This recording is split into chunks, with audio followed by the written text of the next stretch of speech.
Hello and welcome back to cricket by Ken. स्वागत है आप सबका आईपीएल प्रीव्यू के एक और वीडियो में। देखिए आईपीएल अब अपने मिडिल स्टेज पे जा रहा है। 20 मैचेस हो चुके हैं। अब यहां से सारी टीमें जो जो अब तक बॉटम ऑफ द टेबल में हैं उनको जीत जरूरी है। वो कमबैक करने की कोशिश करेंगे। अब किसी तरीके से उनको टॉप ऑफ द टेबल की तलाश होगी। उसके लिए क्या करना पड़ेगा? मैच जीतने पड़ेंगे। लेकिन अब यहां पे जिस मैच की हम बात करने वाले हैं, जिन दो टीमों की हम बात करने वाले हैं, दोनों ही पॉइंट टेबल के बॉटम पे हैं। एक 9th पे, एक 10th पे है। चेन्नई सुपर किंग्स और कोलकाता नाइट राइडर्स होंगे आमने सामने मैच नंबर 22 में आईपीएल 2026 के। अब मुकाबला जीतेगा कौन, ये तो आपको आखिरी में बताते हैं। लेकिन अगर हेड टू हेड स्टैट्स की बात करें तो 32 मैचेस टोटल खेले गए हैं, जिसमें से कि 11 जीते हैं कोलकाता ने, 20 जीते हैं सीएसके ने। एक मैच वॉश आउट हुआ था। बट अगर पूरे कॉन्टेक्स्ट की बात करें तो फॉर्म तो दोनों के पास नहीं है। सीएसके ने हालांकि पिछले मैच जीता है और अब जो बैटिंग लाइनअप है वो लग रही है कि यहां से मुकाबले जीत सकती है। लेकिन सवाल दोनों टीमों के बॉलिंग लाइनअप पे है। अगर पहले सीएसके के बारे में बात कर लें तो सीएसके की जो टॉप ऑर्डर है उसमें कप्तान ऋतुराज गायकवाड़ के पास अभी फॉर्म नहीं है, वो फॉर्म तलाश रहे हैं। संजू को फॉर्म मिल चुका है, आयुष के पास फॉर्म है। उसके बाद सरफराज ने भी कुछ अच्छी इनिंग्स दिखाई है। शिवम दुबे तो आपको भरोसा करना ही पड़ेगा उन पे हर मैच में। अब डेवॉल्ट ब्रेविस भी आ चुके हैं। पिछले मुकाबले में हालांकि बल्लेबाजी का मौका नहीं मिला, बट ब्रेविस इस टीम के लिए बहुत जरूरी हैं। तो ये जो बैटिंग लाइनअप है बहुत बढ़िया परफॉर्म करते हुए आपको इस मैच में नजर आ सकती है। जेमी ओवर्टन का बहुत बढ़िया रोल चल रहा है। अब लेकिन सबसे बड़ा सवाल ये आता है कि MS Dhoni is fit. Most probably वो शायद ये मैच खेलें। तो अब खेलेंगे किसके जगह थला, ये नहीं किसी को पता। यही सबसे बड़ी संशय है कि क्या ऋतुराज सबसे बुरे फॉर्म में चल रहे हैं, क्या कप्तान को आप ड्रॉप करेंगे या फिर आयुष सरफराज में से किसी एक की बलि देनी पड़ेगी आपको, उनको टीम से बाहर करना पड़ेगा, तब जाके एमएस धोनी इस टीम का हिस्सा बन सकते हैं। अब अगर देखा जाए अब तक तो कार्तिक शर्मा खेल रहे थे, प्रशांत वीर खेल रहे थे। दोनों का जगह दोनों को टीम से निकाला गया है। अकील हुसैन को पिछले मैच में बॉलिंग के लिए लाया गया था, उन्होंने बढ़िया परफॉर्म किया है। गुरजनप्रीत ने अपने आईपीएल डेब्यू में बढ़िया किया है। तो अब जो बॉलिंग सेक्शन है उसमें देखिए पूरी तरीके से तो नहीं कहेंगे कंट्रोल आ गया है, लेकिन थोड़ा बहुत आपको कंट्रोल नजर आएगा अकील हुसैन और गुरजनप्रीत के आने से। वहीं दूसरी तरफ केकेआर की स्टोरी बिल्कुल ही डिफरेंट है। सिर्फ दो खिलाड़ियों के पास फॉर्म है, एक हो गए अजिंक्य रहाणे, दूसरे हो गए अंकुरिश रघुवंशी।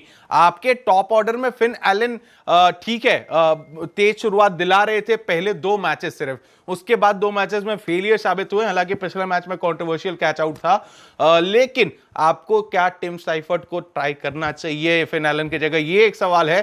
क्योंकि फिल एनल या टिम साइफर्ट में से कोई एक ही खेल सकता है, या फिर एक नए ऑप्शन के जाइए। सुनील नारायण को टॉप पे करा दीजिए, आप बल्लेबाजी 3 नंबर आ जाए अजिंक्य रहाणे, ये भी किया जा सकता है। बट देखते हैं अभी क्या होगा। बट कैमरन ग्रीन इतने पैसों में आए हैं, पहली बार पिछले मुकाबले में बल्लेबाजी किया, लेकिन माफ कीजिएगा गेंदबाजी की, लेकिन बल्लेबाजी से अभी भी फॉर्म उतनी बढ़िया है नहीं। रोमन पावल, रमनदीप एंड रिंकू के पास भी अब तक वो फायर पावर्स दिखे नहीं है जिसकी जरूरत है केकेआर को मैच जीतने के लिए। तो ये मैच में इंपॉर्टेंट होगा कि मिडिल ऑर्डर किस तरीके से चलेगा कोलकाता नाइट राइडर्स का। अब अगर मैच की बात कर ले तो देखिए मुकाबला तो चेपॉक में खेला जाएगा। तो आपको पता है कि चेपॉक की हिस्ट्री थी कि यहां पे स्पिनर्स को बेहतर फायदा मिलता है, मिलेगा फायदा, इसमें कोई शक की बात नहीं है। लेकिन क्या वरुण चक्रवर्ती, सुनील नारायण उसका फायदा उठा पाएंगे? क्योंकि उन दोनों के पास भी फॉर्म नहीं है।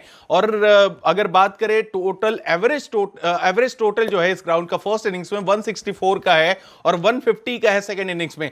ये हिस्ट्री कहती थी।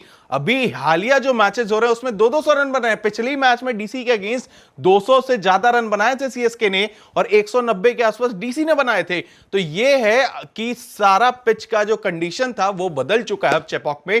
तो क्या वरुण चक्रवर्ती, सुनील नारायण जो कि फॉर्म अब तक तलाश रहे हैं, क्या इस मैच में अपनी फॉर्म को तलाशेंगे? और एक तरीके से कहें तो वरुण चक्रवर्ती के लिए होम ग्राउंड होगा, वहां पे किस तरीके से परफॉर्म करेंगे वरुण चक्रवर्ती, बहुत डिपेंड करता है केकेआर के इस सीजन के आगे जाते हुए कि वरुण का फॉर्म किस तरीके से रहेगा।